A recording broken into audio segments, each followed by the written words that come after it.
I suppose I should have gone in for a few minutes, but I just couldn't do it. Burying someone from a family you've known from childhood, someone cut down in the prime of life, well, it's hard to take. I could say goodbye from here. Besides, I could do more good out on the road. I could keep trying to prevent other people from killing themselves in their cars and bringing to other families, like the Dixons in there, that heartbreak that never quite heals. It was hard to believe that just a few days before, the Dixon family had been as happy and contented a group of people as you'd find anywhere.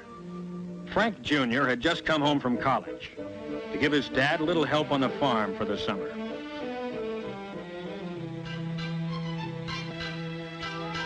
He was a chip off the old block, studying scientific agriculture at school and getting ready to follow in his dad's footsteps. Frank's girl, Betty Hutchins, had been waiting for him, of course. Everyone knew they'd be getting married before too long. Mr. Dixon's new tractor had just arrived down at the Union Pacific freight station, and they all went down to inspect it. Frank's kid brother, Alan, had just taken his driving test a week before.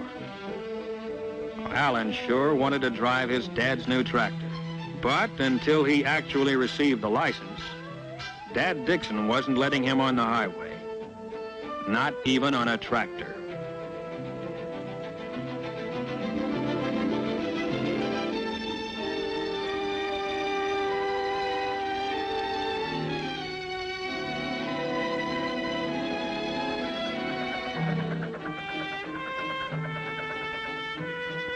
The UP station agent had reminded Frank that the 411 Streamliner was due any minute.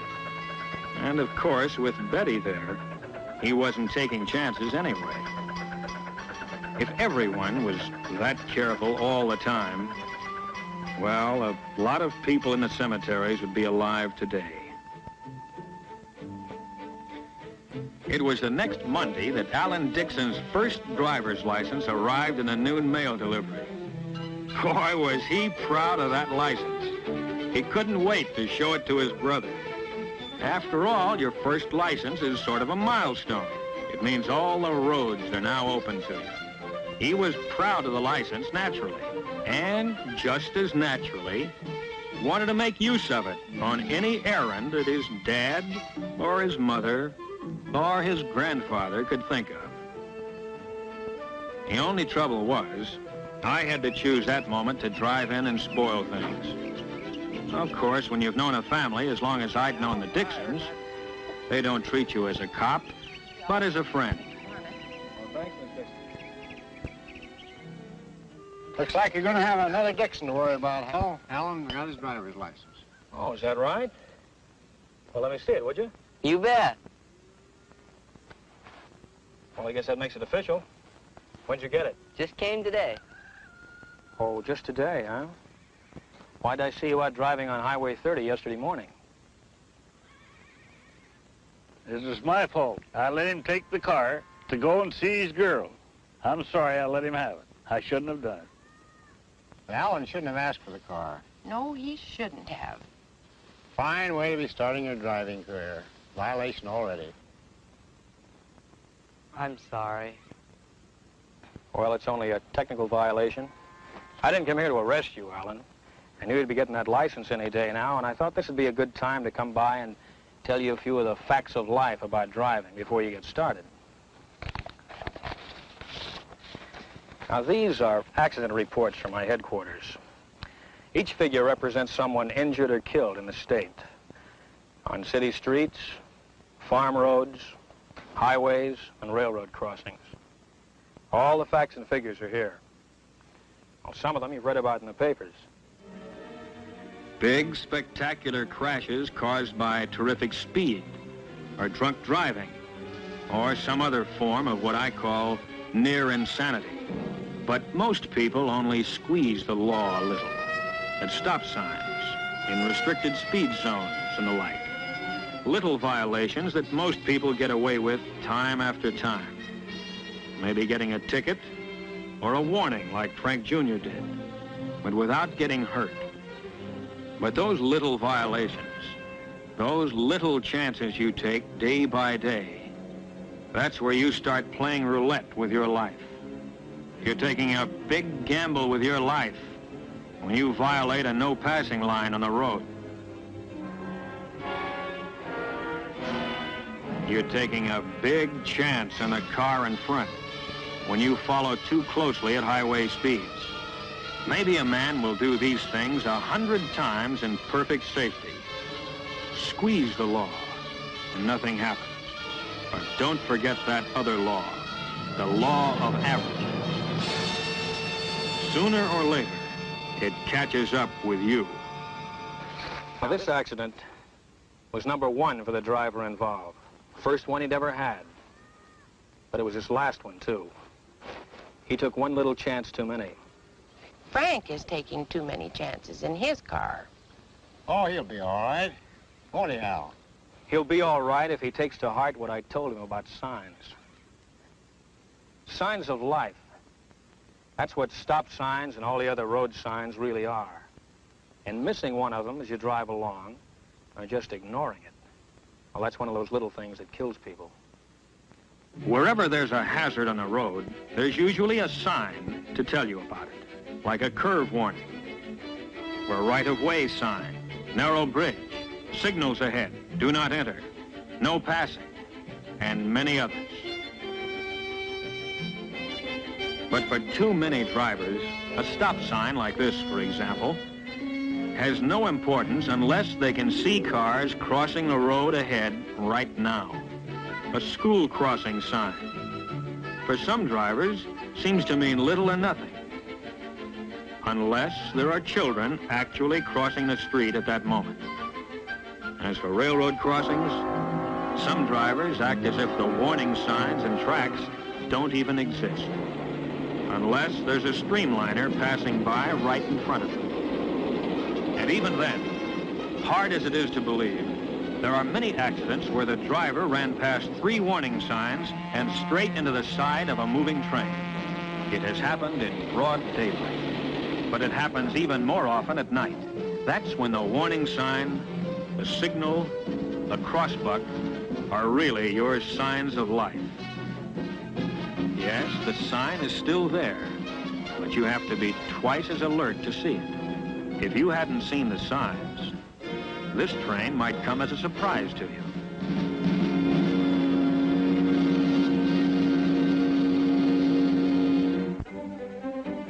Traffic signs and signals that are so easy to see in the daylight become easier to miss as the sun goes down. Twilight is a dangerous time of day when things are half visible, half in deepening shadow. Main Street at night becomes a maze of lights and neon signs, all competing with one another to catch your eye. But where's the traffic signal? Oh, there it is, almost lost against the other lights beyond. Even the blinking red light of the railroad wigwag is hard to pick out sometimes. But night or day, these are your signs of life, whose purpose is to keep you alive. It's a strange thing, but some people actually resent traffic signs and traffic laws. How come? Cramps their style. They figure rules are for the other fellow, not for good drivers like themselves. Here's one like that. Robert Bainbridge. Bainbridge? From Meridian High? Yeah. Oh, I know him. I ran against him on the track team.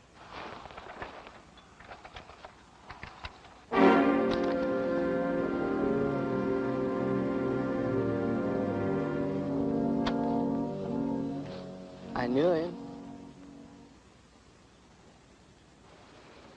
I'm sorry, dear.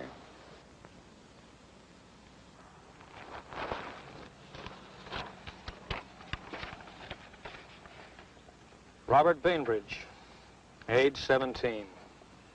Occupation, student. Place of accident, Lone Tree Road near Meridian. Date, June 2nd. Time, 4:17. Weather clear and dry.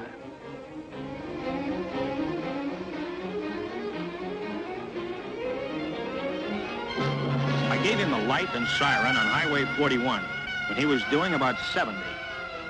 His first mistake was speeding. His second mistake was when he tried to outrun me.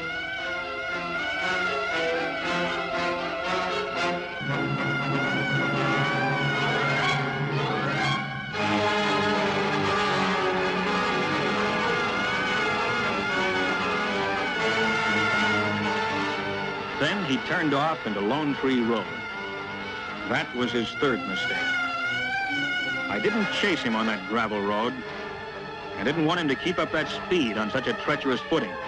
I just followed along without the flasher or siren, hoping he'd realize what he was doing before it was too late.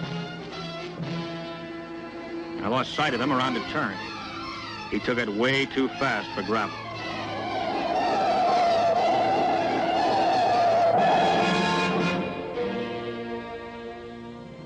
When I rounded the turn, the road ahead was empty. I knew what had happened even before I found the car. Of course, the boy had tried to stop when he felt his car going out of control, but he never had a chance.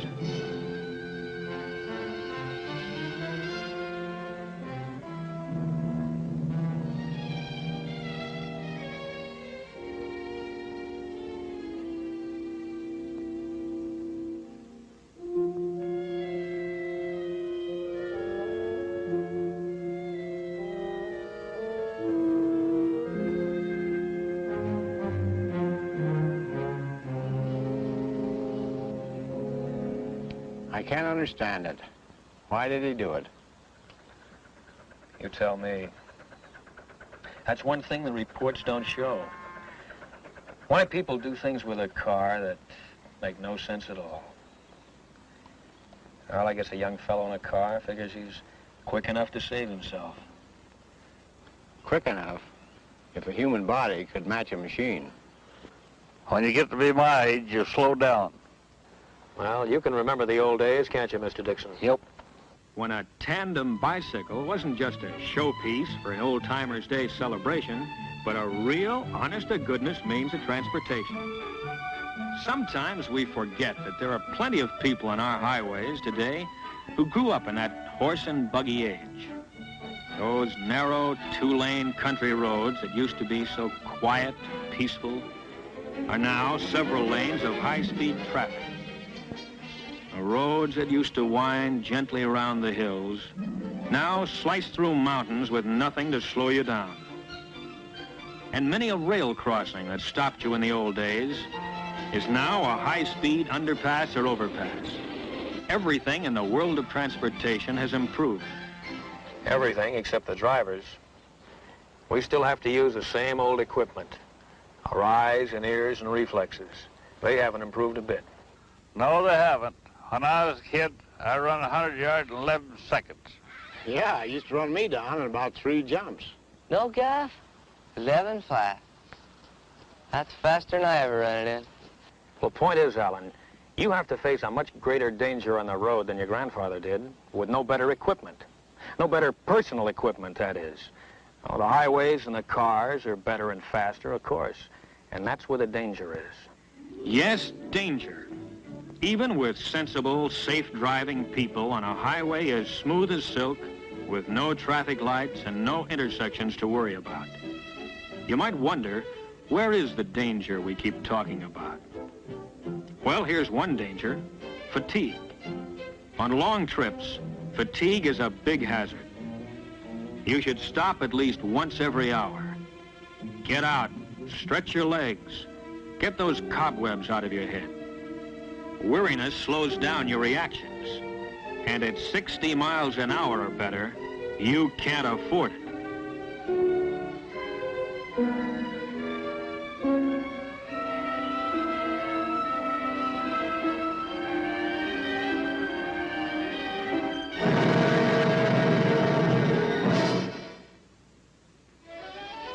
And here is still another danger: lack of attention to the road. Sure, it's an open highway. Maybe there aren't many cars, but it only takes 2 to tango. 40% of all expressway accidents involve a car that is already stopped. On the road, part way on, or not far enough off. This is an invitation to disaster.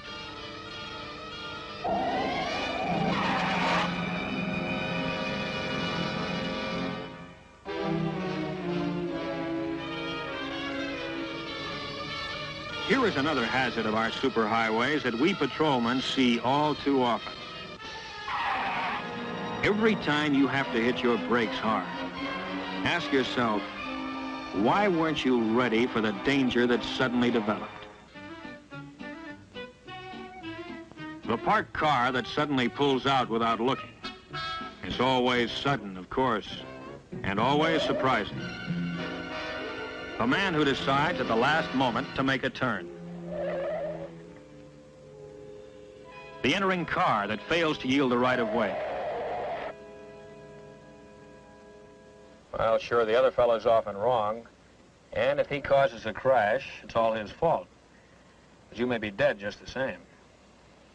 In a lot of accidents, it's pretty hard to tell just who is to blame, isn't it, Hal? Impossible to tell sometimes. But there's one kind of accident where there's never a single doubt. What's that? At a railroad crossing. Yep, the train sure has the right-of-way. You know, the railroad's been here for almost 4 generations. Every farm family in these parts uses the railroad to ship their crops. We all like to ride the trains. But why is it so many people don't see the trains at the crossings? It seems impossible that anyone could fail to see or hear a train in motion. The locomotive is certainly big enough, and the train of cars behind it may be as much as a mile long.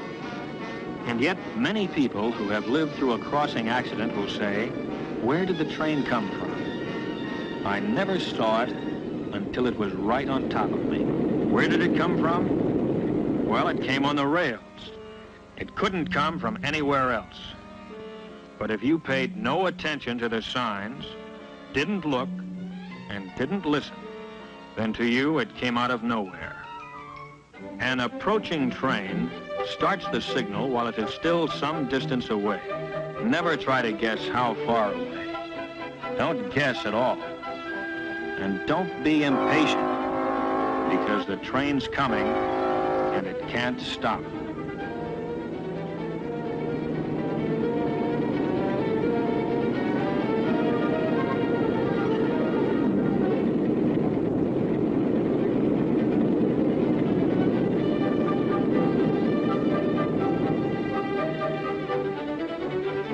Any signal in action means that a condition of fatal danger exists at this moment, at this crossing.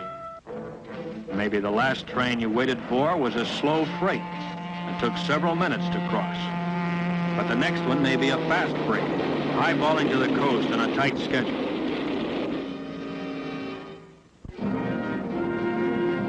Remember that many freight trains today are faster than passenger trains of 15 years ago. Many crossings have more than one set of tracks, each one a separate hazard. When you cross, make sure all tracks are clear. Yes, don't let a double track double-cross you. Stop, look, and listen, the crossbuck says. All right, let's listen. As this train approaches, let's see how close it comes before we hear it.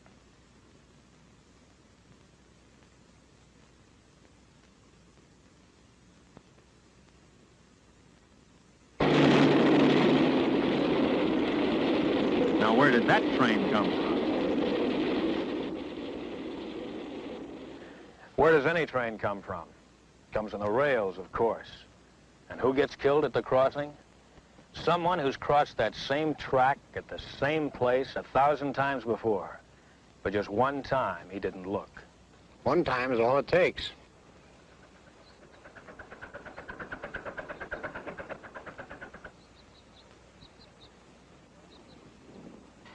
Please speak to Frank about his driving. It worries me.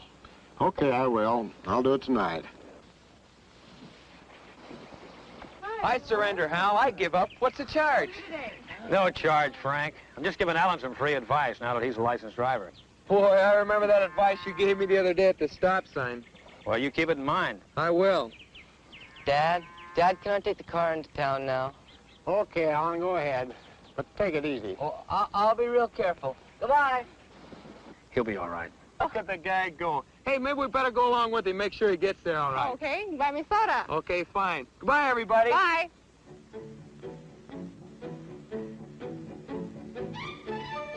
So, there went Alan with his new driver's license, and Frank and Betty right behind, on as nice a summer day as you could wish for.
Why don't they look, Ralph?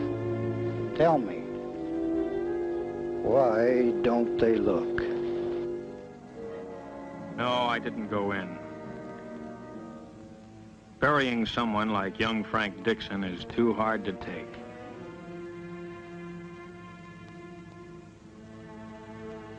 My place was out on the road.